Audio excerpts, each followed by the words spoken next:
Pleasure invites you into the presence of God. And what I mean by that is that when you are in true pleasure for the meaning and the purpose of pleasure and not to escape pain or to perhaps paper over something as you would with an addiction that brings you pleasure, you actually allow your body to move into its parasympathetic nervous system.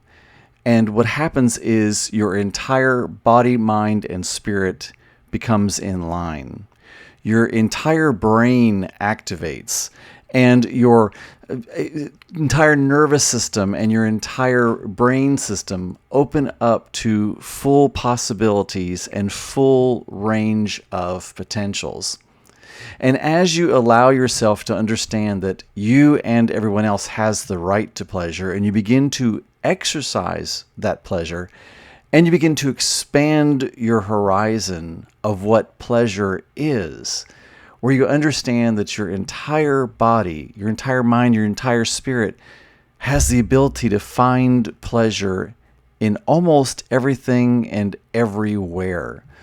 That our idea and our concept of what pleasure is and what pleasure should be from the Western world is so incredibly limited, and it really sets us up for this whole idea of shame and guilt, because we really expose ourselves perhaps to greater risk, potentially both with our minds, our bodies, and our spirits, when we think of pleasure as simply like a sexual exercise where an exchange of body fluids happens, or something super intimate like that happens between two people, which certainly is part of pleasure, but it's a very minuscule and very small part of pleasure. You can still have intimacy with someone else or someone's else without actually ever touching, or with a very light touch, or with what we would consider a non-sexual touch.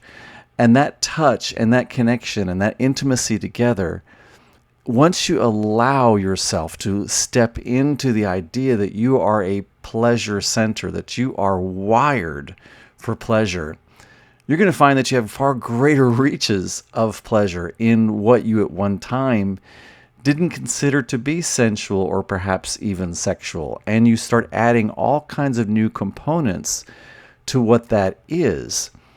And the interesting thing is that, our brain is the largest consumer of calories of really any part of our body. And in order to be able to do all the things that our brain, our wonderful, amazing brains have to do, it finds ways to organize itself and to do things kind of in batches and together to conserve energy. And so what happens is that different parts of our brain get lit up in different times in different places, perhaps that are kind of a little bit odd, and we can trick that wiring. We can use neuroplasticity to our advantage and create ways for and neural pathways where pleasure centers in us begin to light up from things that at one time they did not. And so what I mean by that is that you can have just as much pleasure from a warm shower, or from the trickle of ice water going down your skin, or perhaps the light touch on the back of your forearm, or the breath of the whisper of the wind, through your hair, or a certain word that someone might whisper to you, or perhaps even your toes played with, or something just really unusual and different for you. Once you can attach those things to a sense of pleasure and open yourself up to the idea that that can be pleasurable, what you're actually doing is you're creating this new neural pathway in yourself where that pleasure starts to intermix with what you used to think of as perhaps sensual or intimate or sexual pleasure. And now it opens up this whole new retinue of what can be experienced by you as pleasure. And what happens in those moments of pleasure, like I say, you step into your parasympathetic nervous system where you're at your most aware, you're at your most present, you are in the moment, you are not shamed or guilty of the past, you're not worried about the future, you are experiencing what is happening right now, and you're seeing what is right now as perfect and as as what is here, and that this is what you have to work with and this is what you have to play with. You're no longer judging yourself or the surroundings or what's happening. You're accepting it as it is, and you're allowing full utilization of the play space. And every moment can be like that. And that is, to me, the work of Tantra, the work of understanding the power of pleasure. That's why I really stepped into the idea that I'm becoming a pleasure and intimacy coach, because I want to allow people the idea that they are allowed to have pleasure. They have the right to pleasure, and so does everyone else. And that pleasure has such incredible restorative power.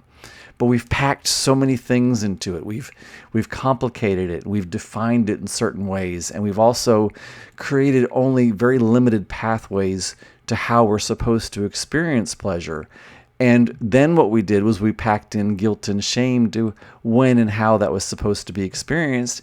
And for some people in our culture, it's never supposed to be experienced. In most of our culture, we are really taught that the only thing that is worthy is something that comes through striving and through pain and through hard work. But if you think about why you do these things, why you have goals, why you have dreams, and why you have aspirations, most people work hard their entire life so that they can retire and relax and experience pleasure. The problem is, if you haven't wired yourself for pleasure, if you haven't wired yourself for that experience, what happens is you become this machine that is like put to rest and simply rots and rusts at the end of your work life.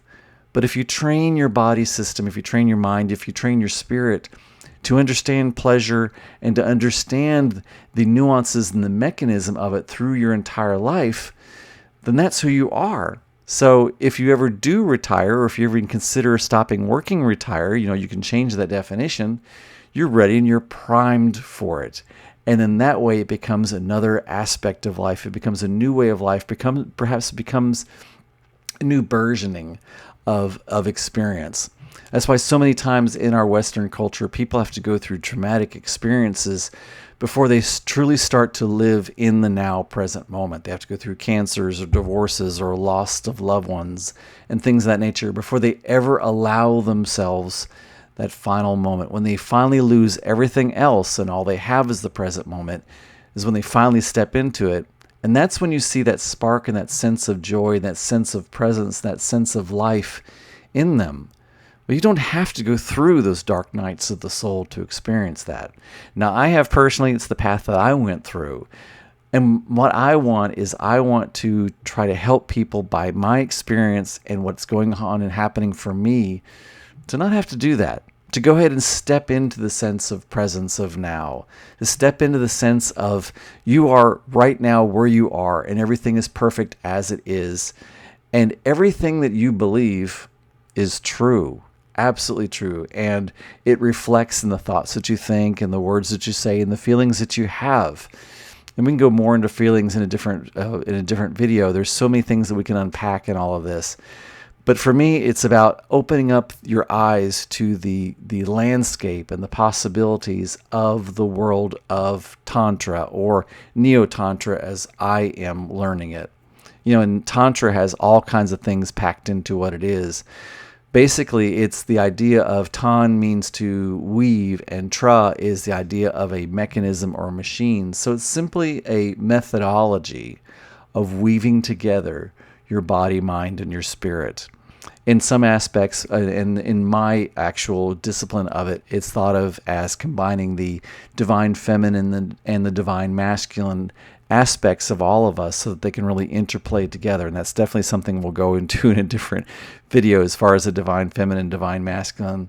But breath, sound, and movement are the three major or base aspects of Tantra, and being able to step into it and understand the presence and being in the moment, and then discovering what pleasure can be, and that you are primed for pleasure, and that pleasure can bring you closer to the divine, closer to who you are, closer to an understanding of a meaning of life, closer to letting go of judgment of yourself and others, closer to a time where you can experience peace in this world.